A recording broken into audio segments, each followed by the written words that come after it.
Yes. तो चलिए guys, previous video lecture में बेटा अपन ने types of colloids on the basis of particle size पे देखा था, जिसमें अपन ने दो देख लिए थे, एक माइक्रो और एक मैक्रो। ठीक है, उसका थर्ड टाइप रह गया था, चलो वो देखते हैं आज, एसोसिएटेड कोलाइड्स और मिसेस। अच्छा, उससे पहले एक और चीज बताने की रह गई थी, वो ये थी कि जो अपन ने बेटा देखा था लायोफिलिक लायोफोबिक, अगर अगर water use as a DM dispersion medium, अगर वाटर को एज अ डिस्पर्शन मीडियम इस्तेमाल किया जाता है तो उस केस में, वहां पर उस केस में हम उसको बोलते हैं बेटा हाइड्रोसोल। हाइड्रोसोल, ठीक है। और अगर अल्कोहल को यूज करें तो अल्कोहल को एज अ डिस्पर्स मीडियम इस्तेमाल किए तो उसको कहा जाता है अल्कोसोल। अल्कोसोल, तो याद रखना है, वाटर को करें तो हाइड्रोसोल, अल्कोहल को किए तो अल्कोसोल, वाटर को किए तो उसको लायोफिलिक जैसे अपन बोल रहे थे, वहां पर हाइड्रोफिलिक बोल सकते हैं अपन, इस तरीके से रहेगा। चलिए फिर आगे कंटिन्यू करते हैं, एसोसिएटेड कोलाइड्स, और इसी को मिसेस भी कहा जाता है। अब क्या होते हैं एसोसिएटेड कोलाइड? तो there are some substance which are added at low concentration in a dispersion medium. They behavior like a normal strong electrolyte or true solution. क्या समझे? तो मैं समझाता हूं कि भाई अगर कुछ सब्सटेंस ऐसे होते हैं जिनको अपन डिस्पर्शन मीडियम में अगर लो क्वांटिटी में, लो कॉन्सेंट्रेशन में ऐड करें बेटा, यानी कम क्वांटिटी में ऐड करें, तो they are behaviour like a normal strong electrolyte और ट्रू सॉल्यूशन। देखते हैं, समझते हैं कि अगर मेरे पास में ये एक बीकर है, इस बीकर में मेरे पास में यहाँ पर ये हमारा डिस्पर्शन मीडियम है, वाटर है, लिक्विड है, ठीक है। इसमें अब मैंने कुछ सब्सटेंस यहाँ पर लाके डाला, और वो जो भी सब्सटेंस है वो सब्सटेंस मैंने कैसे डाला? तो वो डाला मैंने यहाँ पर लो कॉन्सेंट्रेशन में। लो कॉन्सेंट्रेशन का मतलब ये कि इसकी लेस क्वांटिटी में मैंने डाला। जब मैंने लेस क्वांटिटी में डाला, यानी 1, 2, ऐसे 3, 4, 5 छोटे कम डाल दिया मैंने, तो लो कॉन्सेंट्रेशन में डालने की वजह से ये सब्सटेंस क्या होता है? तो this substance at low concentration they are behaviour like a strong electrolyte. ये एक तरह का स्ट्रॉन्ग इलेक्ट्रोलाइट की तरह बिहेव करते हैं, या फिर इनको अपन बोल सकते हैं ट्रू सॉल्यूशन, यानी ये ट्रू सॉल्यूशन की तरह बिहेव कर सकते हैं। ठीक है, तो कुछ ऐसे सब्सटेंस होते हैं जिनको लो कॉन्सेंट्रेशन में कम क्वांटिटी में ऐड किया जाए तो बेटा वो ट्रू सॉल्यूशन के जैसा ऐड करते हैं। फिर उसी के आगे अगली बात ये है कि if these substances, these same substances are added at a high concentration, अगर वही सब्सटेंस को मैं लो कॉन्सेंट्रेशन के बदले हाई कॉन्सेंट्रेशन पे ऐड करना शुरू कर दूं, यानी अगर मैं वही सब्सटेंस सेम, इधर से बताता हूं कि भाई वही सेम सब्सटेंस को अब मैंने यहाँ पर ऐड किया, और ऐड कैसा किया? तो कॉन्सेंट्रेशन उनका बढ़ा दिया, यानी यहाँ लिखता हूं मैं हाई कॉन्सेंट्रेशन। तो जब मैंने हाई कॉन्सेंट्रेशन में ये सेम सब्सटेंस को ऐड किया, इनके कॉन्सेंट्रेशन को बढ़ा दिया, इनके नंबर्स को मैंने यहाँ पर ऐसे बढ़ा दिया, तो क्या होगा? तो ये होगा यू कि ये वाले बीकर को मैं फिर से ड्रॉ करता हूं, यानी कि हमारे पास में लिक्विड था, अब ये, तो these particle, these substance are come aggregate with each other, यानी ये सब्सटेंस क्या करेंगे? तो ये सब्सटेंस एक दूसरे से नजदीक आकर एग्रीगेट होना बेटा शुरू हो जाएंगे इस तरीके से, और एग्रीगेट होकर के ये क्या कर लेते हैं? तो ये एग्रीगेट होते होते नजदीक आते आते एग्रीगेट होते होते बेटा ये प्राप्त कर लेते हैं किसको? कोलाइडल रेंज को। क्या थी कोलाइडल रेंज? तो कोलाइडल रेंज थी हमारे पास 1 से लेकर से तो 1000 नैनोमीटर, यानी इस रेंज में आ गए। तो दिस आर एग्रीगेट और एसोसिएट, एग्रीगेट हो रहे हैं यानी एसोसिएट हो रहे हैं, एंड कम क्लोज यानी कम रेंज टू द कोलाइडल, यानी ये कोलाइडल रेंज को प्राप्त कर लेते हैं। Therefore this solution is called as the colloidal solution, यानी ये कोलाइडल रेंज हो गए, और इसको एसोसिएट सॉल्यूशन, और इसी को मिसेस भी कहा जाता है। मिसेस क्या कभी बात करेंगे अपन, एक जगह जुड़ गए, ठीक है। ये कब होता है? ये होता है हाई कॉन्सेंट्रेशन पे, ज्यादा क्वांटिटी में डालने पर बेटा ये यहाँ पर as a colloidal solution colloidal range को प्राप्त कर लेते हैं, यानी ये अब वहां पे कोलाइडल रेंज को कोलाइडल सॉल्यूशन बन गया। जैसे एग्जांपल की बात करो, मेरे पास में एक बकेट में बाल्टी में पानी है, 20-25 लीटर पानी होगा, उसमें मैंने 2-3 स्पून चम्मच जो है बेटा वो सर्फ वगैरह डिटर्जेंट मिला दिया, उसको घोला, घोलने के बाद में 3-4 चम्मच मिलाने के बाद में अब ये क्या हुआ, अब ये यहाँ पर फोम बन गया। What is foam? Foam is the example of colloidal solution. ये कोलाइडल सॉल्यूशन का एग्जाम्पल है। आई होप कि आपको समझ में आ गया होगा ये एसोसिएटेड कोलाइड्स क्या होते हैं। पार्टिकल एसोसिएट होना शुरू कर देते, एग्रीगेट होना शुरू कर देते बेटा, इसलिए इसको एसोसिएटेड कोलाइड्स या मिसल्स भी कहा जाता है। मिसल्स क्या है तो अभी अपन बात कर लेंगे मिसल्स पे। आई होप कि ये आपको क्लियर हो गया होगा। अब देखो इसमें दो टर्मिनोलॉजी और अपने को, एक है क्राफ्ट टेम्परेचर। क्राफ्ट टेम्परेचर क्या है तो क्राफ्ट एक ऐसा, यानी मैं बात करूं कि भाई कोई भी टेम्परेचर पे, क्राफ्ट टेम्परेचर, कोई भी टेम्परेचर पे मिसल्स फॉर्मेशन ये पॉसिबल नहीं है। एक पर्टिकुलर टेम्परेचर, एक रेंज रहेगी, वहां से ही मिसल्स का फॉर्मेशन होता है। वो रेंज क्या है, वो टेम्परेचर क्या है तो उसको बोला जाता है क्राफ्ट टेम्परेचर, यानी the temperature above which formation of missiles take place, that temperature is called as the Craft temperature। ऐसा टेम्परेचर जिस टेम्परेचर के ऊपर हमारा मिसल्स का फॉर्मेशन होता है, ऐसे टेम्परेचर को क्राफ्ट टेम्परेचर कहा जाता है। उसके बाद में एक टर्मिनोलॉजी और दी हुई है, वो है क्रिटिकल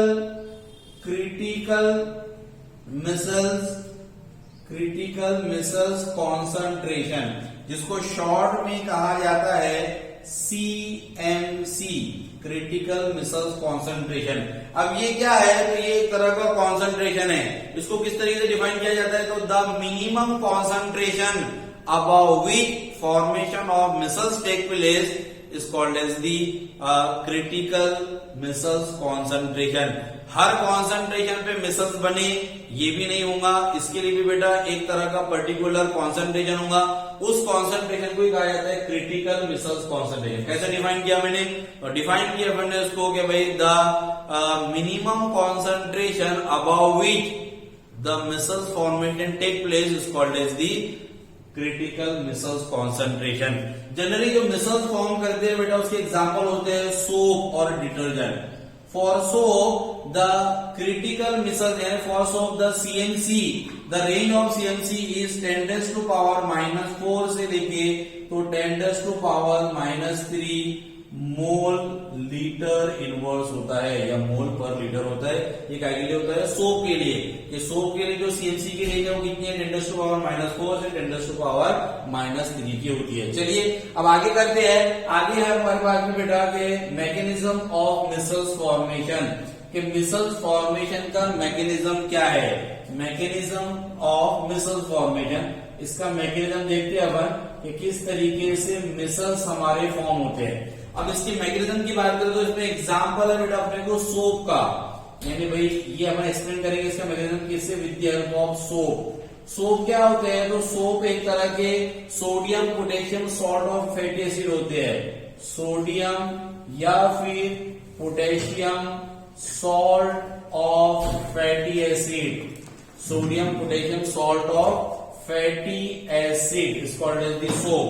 सोप हमारे सोडियम या पोटेशियम के सॉल्ट होते हैं, इसको सोप कहा जाता है। जैसे रिप्रेजेंटेशन बताओ तो इसका रिप्रेजेंट जाएगा RCOONA, Na पे प्लस CO पे निगेटिव। तो ये हो गया हमारा R की जो रेंज होती है यहाँ पर, यानी जो कार्बन की लेंथ होती है कार्बन की, वो C17, C15, 60 इसके ऊपर की ये रेंज होती है बेटा, इसको सोप कहा जाता है, सोप। ठीक है, These soap are dissolved in water। जब इसको वाटर में डिसॉल्व करते हैं तो it produce the ion RCOO negative plus Na positive. ठीक है, अब ये जो RCOO नेगेटिव है ये सोप का जो हमारे पास में पार्ट है, दिस सोप दिस आयंस, यानी ये एनायनिक, यानी ये जो पार्ट है it's having the two and, इसके दो एंड है। एक है ये वाला आयोनिक एंड यानी पोलर एंड, ये पोलर है, पोलर यहाँ पर आयोनिक इसको बोलेंगे, और जो आर है ये एक तरह का नॉन पोलर एंड है, नॉन पोलर। तो ये तो पोलर नहीं बोलूं मैं, आयन बोलता हूं उसको, आयोनिक, यानी ये आयन है मेरे पास में और ये मेरे पास में नॉन पोलर एंड है। तो ये वाला जो होता है इसमें दो, एक हेड रीजन एक टेल रीजन होते हैं, ठीक है। अगर अपन सोप की बात करें तो सोप का जो एग्जांपल होता है बेटा वो होता है आपका CH3 और यहाँ पर CH2/16 और ये रहेगा C डबल बॉन्ड OONA, ये प्लस और ये माइनस, ऐसे भी बता सकते हैं इसको आप, या इसी को अपने को बताना तो और मैं इसको लिख सकता हूं C17H35 COO नेगेटिव Na। इसका नाम क्या है? तो इसका नाम है सोडियम स्टेरेट, सोडियम स्टेरेट। तो इसका नाम याद रखना, फॉर्मूला याद रखना, एनसीईआरटी में अपने को ये गिवन है, ठीक है। तो चलो ये हो गया। अब इसका देखते हैं कि मिसल्स फॉर्म किस तरीके से करता है। तो मैंने बोला कि R जो है कितना है, C17 है, यानी 17 कार्बन की यहाँ पर चेन है, लेंथ है। और ये जो R है यानी ये हाइड्रोकार्बन का पार्ट है, इसको नॉन पोलर बोलते हैं अपन। तो अपन बोलेंगे the soap molecules having the two part, एक होता है इसका नॉन पोलर पार्ट, दूसरा होता है आयोनिक पार्ट। अब मैं इसको इस तरीके से थोड़ा सा डिजाइन करता हूं, इस तरीके से बनाता हूं। तो ये है मेरे पास में C double bond O negative water में डालने के बाद इसको हेड रीजन का है, तो ये हेड है, और ये वाला जो पार्ट है ये बेटा इसकी टेल रीजन है दोनों, और ये इसका सर है। ये वाला जो पार्ट है तो इस पार्ट को कहा जाता है लायोफिलिक, ठीक है, या तो इसी को अपन हाइड्रोफिलिक भी बोल सकते हैं, हाइड्रोफिलिक। और ये वाला जो पार्ट है पूरा का पूरा यानी ये कार्बन की लेंथ चेन है, इस टेल पार्ट को कहा जाता है हाइड्रोफोबिक, या फिर इसको हम बोल सकते हैं लायोफोबिक। अब आप सब लोग तो जानते हैं फिलिक और फोबिक का मतलब क्या होता है। तो लायोफिलिक है यानी ये लविंग है, water loving, solvent loving. Hydrophobic या लायोफोबिक है यानी ये वाटर हेटिंग या सॉल्वेंट हेटिंग पार्ट होता है, ठीक है। जब अगर मैं इसको वाटर में डालता हूं, अगर मेरे पास में यहां पर बीकर में वाटर है और वाटर में बेटा हमने ये वाले पार्ट को, सोप को यहां पर ऐड कर दिया, तो जैसे ही वाटर में अपन डालेंगे तो यहां पर मिसल्स फॉर्मेशन होगा। मिसल्स किस तरीके से फॉर्मेशन होगा, तो ये पानी में जाने के बाद में बेटा इसका जो एंड होगा ये वाला, तो ये वाटर के साथ में डिजोल्व, क्योंकि ये वाटर से प्यार करता है तो उसके साथ में मेल जोल बनाएगा, ठीक है। और मेल जोल बनाने के बाद में देखिए हमको ये किस तरीके से नजर आता है, किस तरीके से अपने को ये दिखेगा। तो ये कुछ अपने को इस तरीके से दिखता है कि यहाँ पर जो है इसका टेल रीजन, अगर मैं ये वाटर की बात करूं ये वाला, तो यहाँ पर इस तरीके से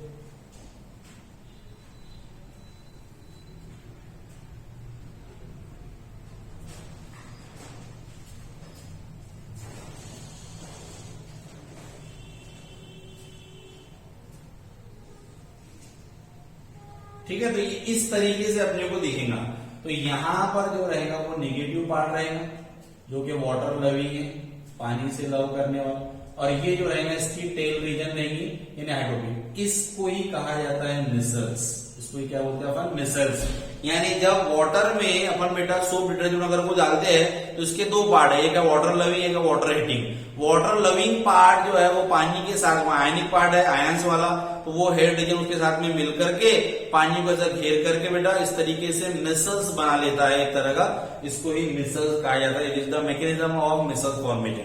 अब अगली लास्ट चीज है यहाँ पर हमको कि भाई क्लीजिंग एक्शन ऑफ सोप, कि सोप हमारी किस तरीके से कपड़े वगैरह के मैल कीचड़ को दूर करती है, वो अपने को देखना है, ठीक है, मिसल फॉर्मेशन के बाद।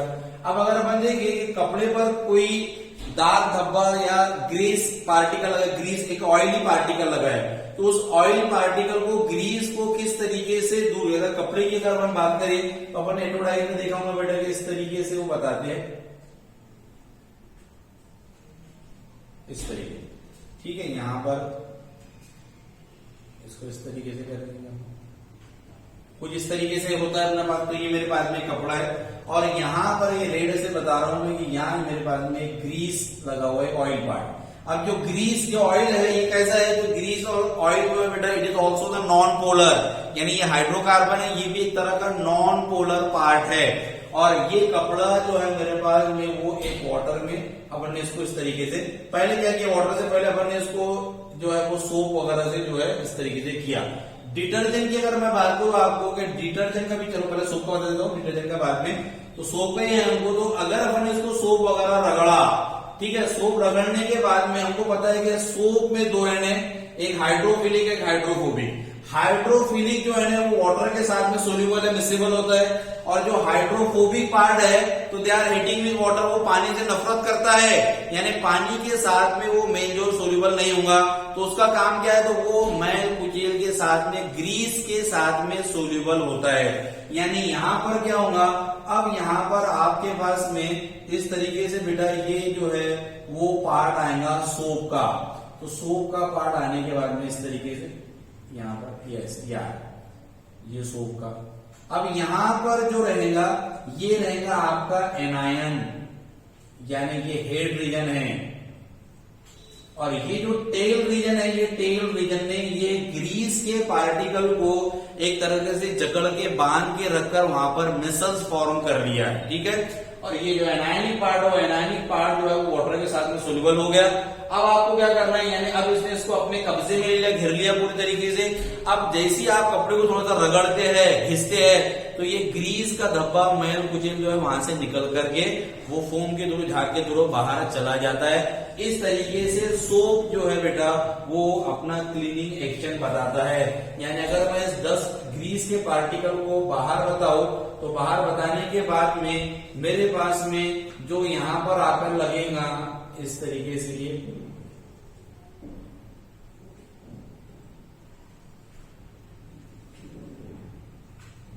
ठीक है। तो यहां पर जो रहेगा वो मेरा ये एनायनिक पार्ट है ना, यानी ये वाला C double bond O negative वाला, ठीक है, सभी जगह पर।